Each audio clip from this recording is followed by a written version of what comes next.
Go. Audio Jungle.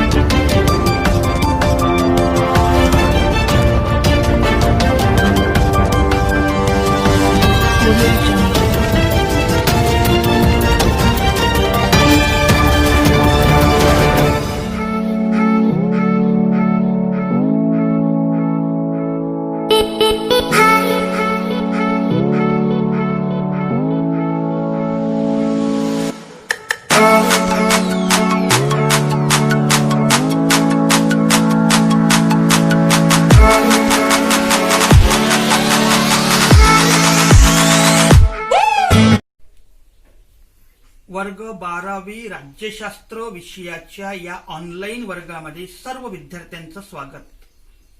आतापर्यंत आपण प्रकरण दुसरे 1991 नंतरचे जग संकल्पना किंवा 1991 नंतरच्या संकल्पना आणि समस्या, जागतिकीकरण या संदर्भात आर्थिक क्षेत्र, राजकीय क्षेत्र आणि भारतावरील जागतिकीकरणाचा परिणाम याचा आढावा घेतला. आता आपण या प्रकरणाचा आढावा घेत असताना आपल्याला एक गोष्ट प्रकर्षाने जाणवते, ती म्हणजे राज्याच्या सार्वभौमत्वाला आव्हान दिले गेले आहे. राज्याच्या अंतर्गत आणि बाह्य स्वरूपाच्या आव्हानांची उदाहरणे आहेत म्हणून असेही मानले जाते की आता राज्याचे महत्व कमी होत चालले आहे. का? तर खाजगी क्षेत्रातील वाढीमुळे आर्थिक क्षेत्रात आणि अंतर्गत आणि बाह्य आव्हानांमुळे राजकीय क्षेत्रात राज्याची भूमिका हळूहळू कमी होत आहे. प्रश्न पडतात, जागतिकीकरणाच्या युगात राज्याला किती महत्व आहे?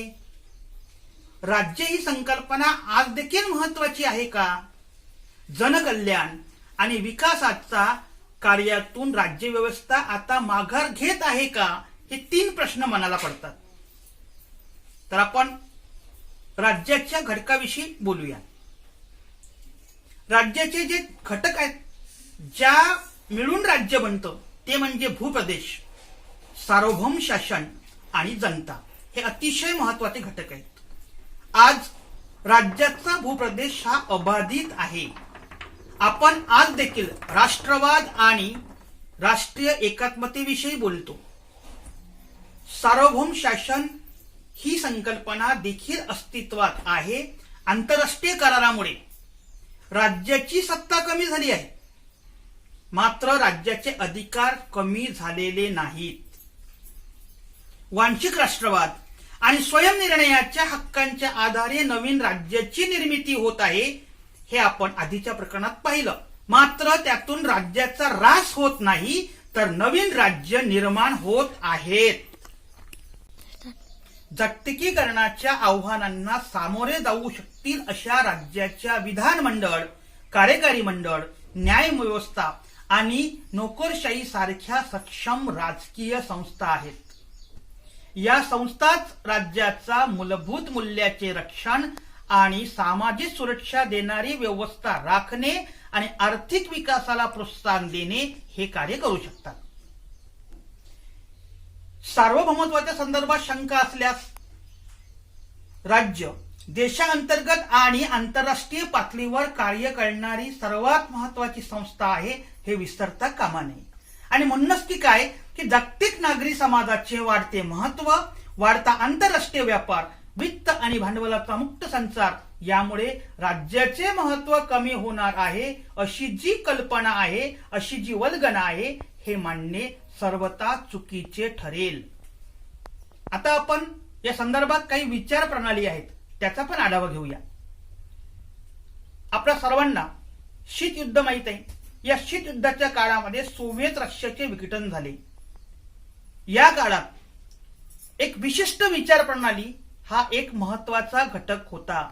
राष्ट्राचे वर्गीकरण हे एकीकडे साम्यवादी किंवा समाजवादी, तर दुसरीकडे भांडवलशाही किंवा मुक्त लोकशाही प्रधान असे केले जात असे. सोव्हिएट रशिया, चीन आणि पूर्व युरोपीय राष्ट्रे ही साम्यवादी, तर उत्तर अमेरिका आणि पश्चिम युरोपीय राष्ट्रे ही भांडवलवादी किंवा भांडवलशाही असे गट त्यावेळेस होते. आता विचार प्रणाली आणि अर्थव्यवस्था हा राजकीय घटक होता. प्रत्येक अर्थव्यवस्था त्या राष्ट्राच्या विचार प्रणालीनुसार मांडली जात होती. उदाहरण पाहायचं झालं तर पूर्व युरोपमध्ये साम्यवादी विचार प्रणाली होती आणि तिथे साम्यवादी अर्थव्यवस्था होती. अशा अर्थव्यवस्थेत सरकारी किंवा सार्वजनिक उद्योगाला प्राथमिक स्थान होते. पश्चिम युरोपमध्ये पाहू जाता भांडवलशाही विचार प्रणाली दिसून येते आणि तिथे भांडवलशाही अर्थव्यवस्था होती. तसेच अर्थव्यवस्थेत खाजगी क्षेत्राला प्राधान्य दिले गेले होते. त्या काळात भारतासारखी राष्ट्र ही लोकशाही समाजवाद असलेली राष्ट्र मानली जात होती आणि म्हणूनच येथील अर्थव्यवस्थेत खाजगी आणि सार्वजनिक असे दोनही उद्योग होते. या अर्थव्यवस्थेला काय नाव आहे? मिश्र अर्थव्यवस्था. याचा अर्थ असा की या अर्थव्यवस्थेत खाजगी आणि सार्वजनिक अशा दोनही क्षेत्रांनी महत्वाची भूमिका बजावली होती. आज जागतिकीकरणाच्या युगात एकच प्रभावी विचार प्रणाली आणि अर्थव्यवस्था दिसून येते. त्या व्यवस्थेचे वर्णन बाजारपेठीय अर्थव्यवस्था असे केले जाते. परंतु सर्वच राष्ट्र एकाच प्रकारच्या अर्थव्यवस्थेचा अवलंब करीत नाहीत. त्या बाजारपेठीय अर्थव्यवस्थेचे स्वरूप संबंधित त्या राज्याच्या विचार प्रणालीवर अवलंबून असते. यासाठी आपण काही उदाहरणे पाहू.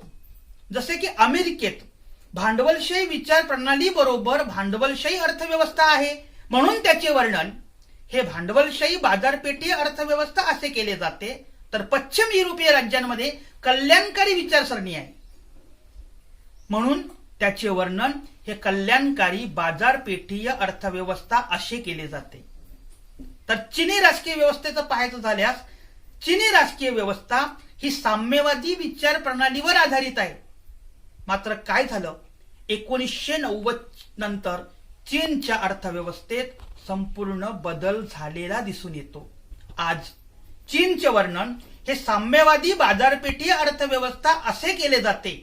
भारतात आपण बाजारपेठीय अर्थव्यवस्था हा शब्दप्रयोग वापरत नाही, तर आपण काय वापरतो? आर्थिक उदारीकरण असा शब्दप्रयोग वापरतो. आता थोडंसं आपण तंत्रज्ञानाविषयी बोलूया. 1990च्या दशकात जागतिक संप्रेषणाच्या पद्धतीत आमूलाग्र बदल झाला. उपग्रह संप्रेषण प्रणाली, मोबाईल, टेलिफोन, फॅक्स, इंटरनेट इत्यादींनी जनतेच्या सामाजिक, राजकीय आणि आर्थिक जीवनात क्रांतिकारी बदल घडवून आणले. या संदर्भात आपण भारतामध्ये कसा बदल झाला हे समजून घेऊ. तर भारतीय प्रसार माध्यमात 1990 मध्ये CNN ने प्रवेश केला. जोपर्यंत परदेशी चॅनल यायचे होते तोपर्यंत भारतामध्ये एकमेव दूरदर्शन हे एकच दूरचित्रवाणीचे माध्यम होते. आपण महाराष्ट्रात पाहायचं झालं तर मुंबई आणि दिल्ली दूरदर्शनची चॅनलच आपण महाराष्ट्रात बघू शकत होतो. साधारणतः एका दशकात भारतातील अनेक सरकारी आणि खाजगी चॅनल सुरू झाली. उपग्रह संप्रेषण प्रणालीने भारतात कोणत्याही शहरात, गावात डिश अँटेनाच्या सहाय्याने आता आपल्याला कार्यक्रम बघता येऊ शकतो. हेच नव्हे तर संप्रेषणाच्या इतर साधनांमध्येही बदल झालेला दिसतो. जसे की पूर्वी घरोघरी टेलिफोन नसायचे. तातडीच्या कामासाठी लोक कुठे जायचे? Post office. आणि तिथे जो फोन असायचा मग लोक पोस्ट ऑफिसला जायचे, तिथे फोन करायचे. मात्र आपल्या शहराबाहेर काय झालं तर शहराबाहेर टेलिफोन करण्यासाठी ट्रंक कॉलची पद्धत होती. टेलिफोन बूथ होते जागोजागी. मात्र त्यानंतरच्या काळात एसटीडीची सुरू झाली. मी जे टेलिफोन बूथ शब्द वापरला तो एसटीडी पद्धत सुरू झाली. आणि आज काय तर मोबाईलचा वापर सर्वत्र होऊ लागलाय. मोबाईल फोन हे खाजगी कंपनी तसेच सरकारी कंपन्यांमार्फत आपल्याला उपलब्ध आहेत. एका अर्थाने तंत्रज्ञानातील सर्वात महत्वाची क्रांती ही असेल तर कोणती? इंटरनेटची क्रांती. जगात कोणाशीही कुठेही तात्काळ संपर्क साधण्याची सोय इंटरनेटने निर्माण करून दिलेली आहे. आपले विचार, संस्कृती आणि माहितीचा जगात प्रसार कुठेही करणे यामुळे सहज शक्य झालेले आहे. इंटरनेटमध्ये सर्च इंजिन असतं.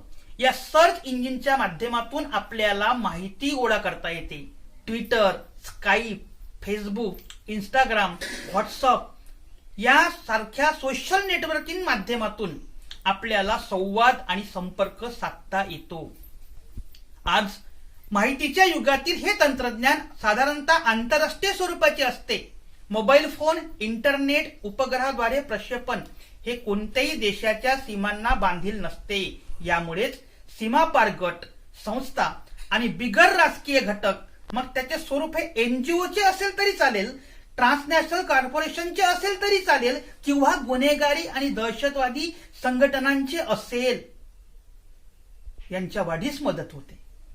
अशा सीमापार गटावर नियंत्रण ठेवणे किंवा त्यांच्या कार्यावर मर्यादा आणणे हे राज्यांना अवघड जाते.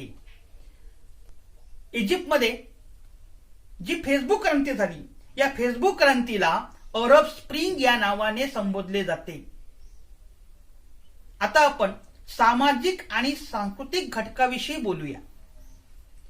जागतिक पातळीवर प्रसार माध्यमात झालेली क्रांती आणि इंटरनेट सेवेची उपलब्धता यामुळे लोकांना जगात काय घडत आहे याची माहिती ताबडतोब क्षणार्धात जाणून घेणे शक्य झालेले आहे. याबरोबर लोकांचे देशांतर्गत आणि देशाबाहेरचे भ्रमण याचा समाज आणि भारतीय संस्कृतीवर परिपूर्ण परिणाम झालेला दिसून येतो. आज आपल्याला वैश्विक कॉस्मोपॉलिटन संस्कृतीचा उदय झाला असे आपणास दिसते. या वैश्विक कॉस्मोपॉलिटन संस्कृतीवर पाश्चिमात्य विचाराचा बराच प्रभाव आहे. आधुनिकीकरण, पाश्चात्तीकरण, सेक्युलरायझेशन ही मूल्ये पारंपरिक मूल्यापेक्षा महत्वाची वाटू लागली आहेत. लोकांच्या वैयक्तिक जीवनावर याचा बराच प्रभाव पडलेला आहे. उदाहरणार्थ, आपल्या खाण्यापिण्याच्या सवयी बदलल्या आहेत. आपण काय खात होतो आधी? पोळी. पण आता काय? पिझ्झा, बर्गर, वडापाव यासारख्या फास्टफूडचे प्रमाण वाढलेले आहे.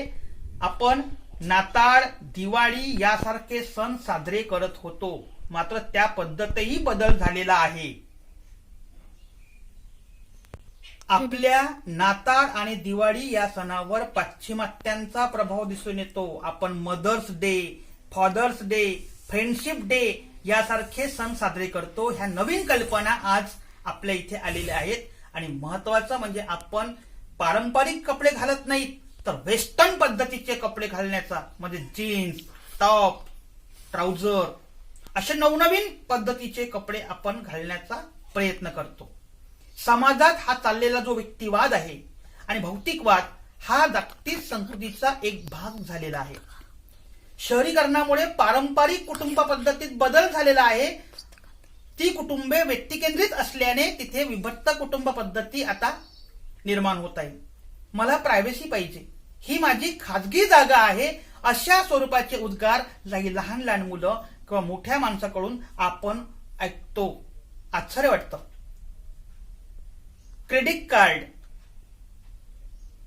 तर आपल्याला आवाक्याबाहेर खर्च करण्याची सोयच उपलब्ध करून दिलेली आहे. आणि म्हणून या जागतिकीकरणाच्या कडे जर आपण व्यापक दृष्टीनं पाहिलं तर त्याच्या सकारात्मक आणि नकारात्मक अशा दोनही बाजू दिसून येतात. तरुणांसाठी आपल्या देशात नवीन संधी उपलब्ध होणे ही सकारात्मक बाब आहे. त्याला चांगल्या संधीची उपलब्धता होणे, आपण कार्यक्षम पद्धतीने एका यंत्रणेशी जोडले गेले आहोत, हा सकारात्मक परिणाम. रोजगाराच्या नवीन संधी, सरकार पूर्वीच असलेल्या सेवा, हा सकारात्मक परिणाम आपल्याला पाहायला मिळतो. तर काही नकारात्मक परिणाम सुद्धा झालेला आहे. तो म्हणजे राज्याच्या कल्याणकारी योजना थांबतील अशी भीती वाटत आहे. स्थानिक उद्योगधंदे, विशेषतः लहान उद्योग हे जागतिक स्पर्धेमुळे नष्ट होतील की काय, ही सुद्धा भीती आहे.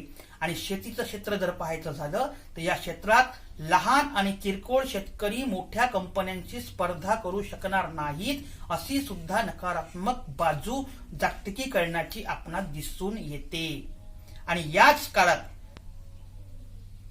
भारताची जी समस्या आहे ही भांडवल आणि व्यापार हा साम्राज्यवादाच्या विरोधी जरी असला तरी उदारीकरणाच्या संकल्पनेला भारताने विरोध केलेला आहे. आणि म्हणूनच आपल्या मूलभूत मूल्यांचे संरक्षण करणे, कल्याणकारी व्यवस्था राबविणे आणि परिघावरील तसेच वंचित लोकांचा सांभाळ करणे हे राज्याचे कार्य असते. आजही जागतिकीकरणाच्या युगात राज्याचे हे एक महत्वाचे कार्य आहे, हे आपल्याला नाकारता येणार नाही. अशा प्रकारे आपण आजच्या या भागामध्ये राज्य, राज्याचे घटक, जागतिकीकरण आणि त्याच्या सकारात्मक आणि नकारात्मक या दोनही बाजूचा परिपूर्ण अभ्यास केलेला आहे.